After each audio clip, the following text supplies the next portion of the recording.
Selamat pagi adik-adik, apa kabar kalian di rumah? Kakak harap kalian di rumah dalam keadaan sehat ya. Karena kalau adik-adik sehat pasti akan semangat mengikuti ibadah sekolah minggu pada hari ini. Adik-adik, sebelum kita memulai ibadah sekolah minggu pada hari ini, alangkah lebih baiknya kita awali dengan berdoa terlebih dahulu ya. Berdoa kakak pimpin. Selamat pagi Tuhan, selamat pagi Roh Kudus. Terima kasih Tuhan atas berkat pada hari ini. Engkau masih memberikan kesempatan bagi kami anak-anak-Mu untuk menghirup udara segar pada hari ini. Tuhan, sebentar kami anak-anak-Mu akan mengikuti ibadah sekolah minggu. Berkati setiap kami Tuhan, buka mata hati dan pikiran kami supaya kami boleh mengikuti ibadah ini dengan baik dan dapat menjalankan di kehidupan kami sehari-hari. Terima kasih ya Tuhan, haleluya, amin. Nah adik-adik, untuk menambah semangat kita pada hari ini, mari kita menyanyikan lagu Dari Terbit Matahari. Dari terbit matahari sampai pada masuknya, biarlah nama Tuhan dipuji.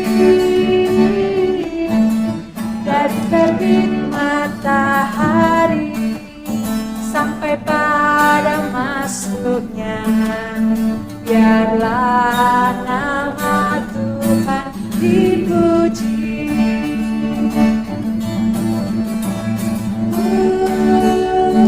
Puji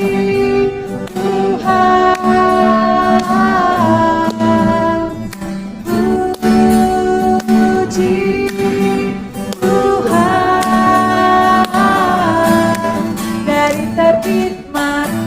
puji sampai pada masuknya, biarlah nama Tuhan dipuji. Biarlah nama Tuhan dipuji. Baiklah adik-adik, sebentar lagi kita akan mendengarkan firman yang akan dibawakan oleh Kak Joris. Nah sebelum kita mendengarkan firman, alangkah lebih baiknya kita berdoa terlebih dahulu ya. Berdoa kakak yang pimpin. Selamat pagi Tuhan, terima kasih Tuhan atas berkat pada hari ini. Sebentar kami anak-anak-Mu Tuhan akan mendengarkan firman yang akan dibawakan oleh Kak Joris.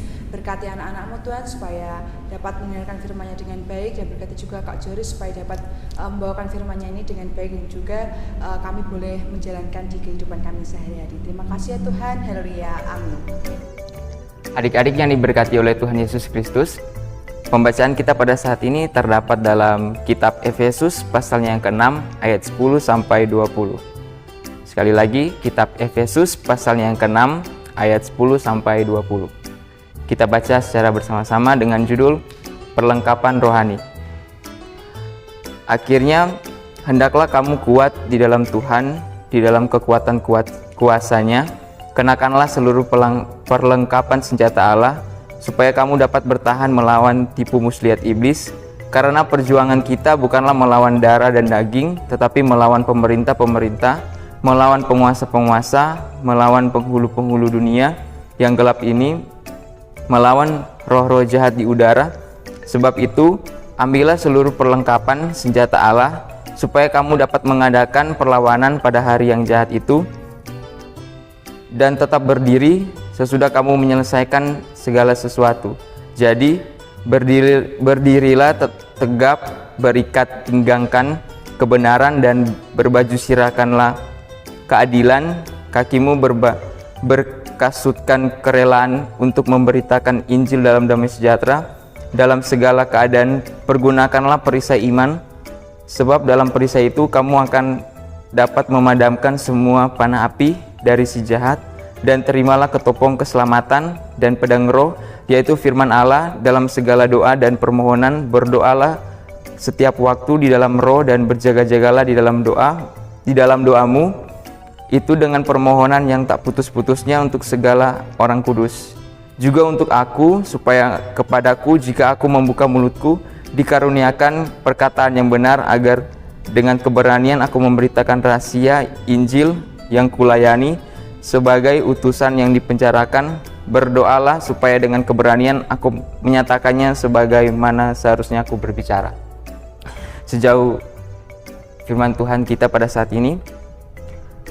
Nah, adik-adik yang dikasihi oleh Tuhan Yesus Kristus, pada pembacaan yang telah kita baca tadi, itu merupakan sebuah ayat berupa nasihat yang telah dituliskan oleh Rasul Paulus ketika Rasul Paulus berada dalam penjara di kota Roma. Nah, pada saat itu Rasul Paulus menuliskan ayat ini dengan bertujuan untuk menyampaikan kepada jemaat-jemaat yang berada di kota Efesus. Nah, Rasul Paulus melihat bahwa di tengah-tengah jemaat Efesus hidup, sebagian besar mereka menyembah kepada dewa-dewi. Sehingga Rasul Paulus memakai ayat ini untuk menguatkan para jemaat Kristen yang berada di kota Efesus. Nah, adik-adik sekalian, pada pembacaan ini juga yang telah kita bacakan tadi, terlebih dalam ayat 13 sampai ayat 18, di situ ada tertulis tentang penjelasan senjata Allah yang digunakan untuk melawan roh-roh jahat. Nah, senjata ini digunakan oleh prajurit-prajurit Tuhan untuk melawan roh-roh jahat. Jadi senjata ini dipergunakan bukan untuk melawan manusia, tapi melawan roh-roh jahat atau iblis yang menggoda manusia untuk melakukan perbuatan-perbuatan yang salah.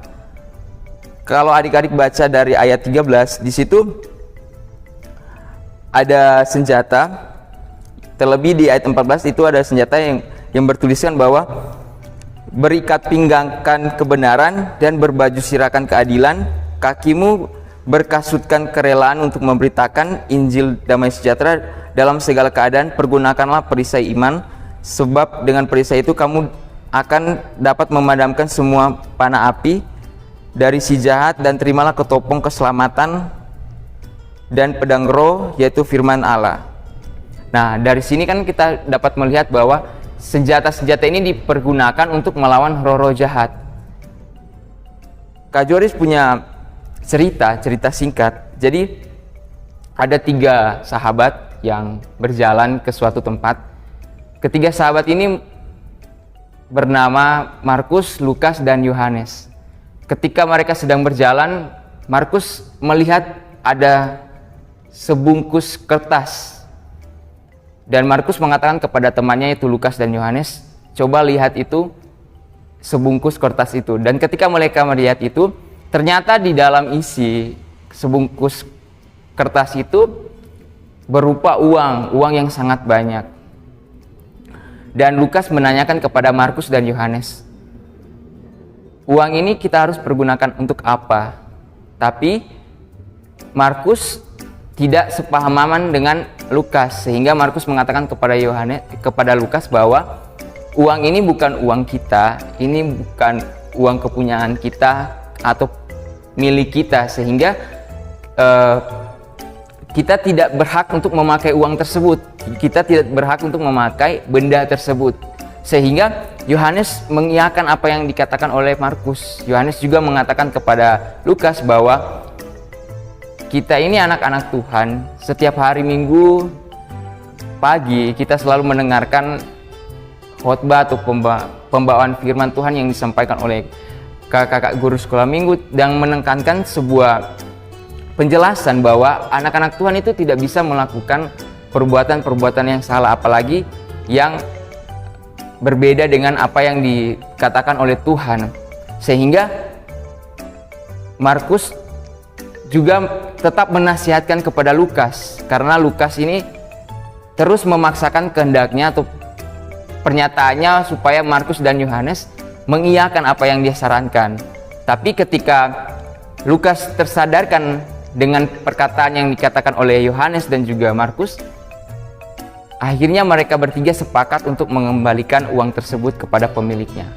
Nah, adik-adik yang diberkati oleh Tuhan Yesus Kristus, dari cerita ini dapat kita lihat bahwa Lukas sudah digoda dan masuk dalam perangkap roh jahat atau iblis. Jadi Lukas ini sudah terlalu terlena dengan apa yang dia lihat, sehingga karena kebutuhan yang dia inginkan, karena pada saat itu Lukas juga mau memakai uang tersebut untuk membeli barang-barang.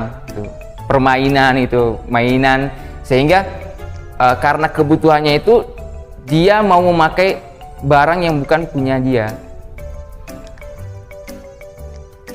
sehingga ia mau memakai uang tersebut untuk kebutuhan hidupnya saja. Nah adik-adik, sekalipun kita membutuhkan uang, tapi janganlah kita memakai yang bukan menjadi milik kita. Kita harus menjadi seperti apa yang dilakukan oleh Markus dan Yohanes, selalu berpikir positif dan berbuat baik. Ketika kita menemukan barang yang bukan punya kita, segeralah kita memberikan atau mencari orang yang merupakan atau yang memiliki barang itu, seorang pemilik barang itu. Nah adik-adik yang diberkati oleh Tuhan Yesus Kristus, maka sama halnya dengan tema kita saat ini, yaitu aku masih di sini untuk setia. Setiap kegiatan dalam kehidupan yang kita lakukan, dilakukanlah dengan benar dan tetap mengutamakan kesetiaan kepada Tuhan Yesus Kristus dengan menggunakan perlengkapan serta senjata rohani yang menghindarkan kita semua dari godaan-godaan jahat, sehingga kita dapat selalu tetap setia dan melayani Tuhan dengan baik. Tuhan Yesus memberkati. Amin. Nah adik-adik, kita sudah mendengarkan firman yang sangat indah pada hari ini. Kakak harap adik-adik di rumah bisa mendengarkannya dengan baik, dan apa yang sudah disampaikan boleh adik-adik terapkan dalam kehidupan adik-adik sehari-hari. Untuk menutup ibadah sekolah minggu pada hari ini, mari kita berdoa. Selamat pagi Tuhan, terima kasih atas berkat pada hari ini kami boleh mengikuti ibadah sekolah minggu dari awal pertengahan hingga akhir. Tuhan, kiranya apa yang sudah firman yang telah Engkau berikan boleh menjadi berkat bagi kehidupan kami sehari-hari Tuhan. Dan berkati senantiasa kami Tuhan, berilah kami kesehatan dan lindungi kami dari segala mara bahaya. Terima kasih ya Tuhan, doa yang jauh kurang sempurna ini hanya kami panjatkan dalam nama kuasa-Mu Yesus Kristus. Haleluya, amin. Untuk menutup ibadah sekolah minggu pada hari ini, mari kita menyanyikan satu pujian, terima kasih Tuhan.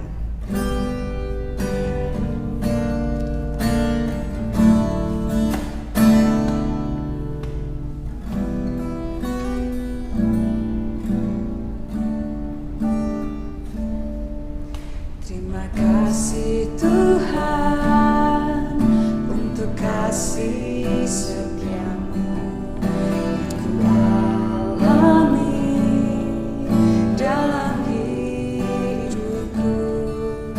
Terima kasih Yesus untuk kebaikan-Mu sepanjang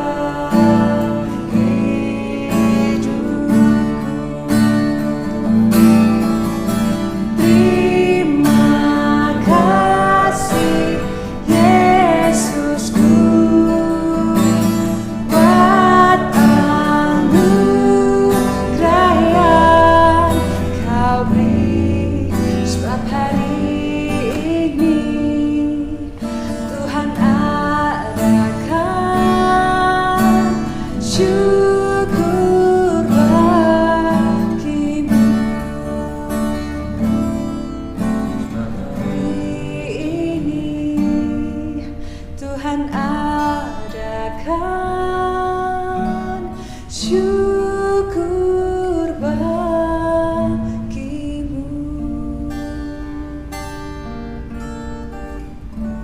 Sampai jumpa adik-adik di sekolah minggu selanjutnya.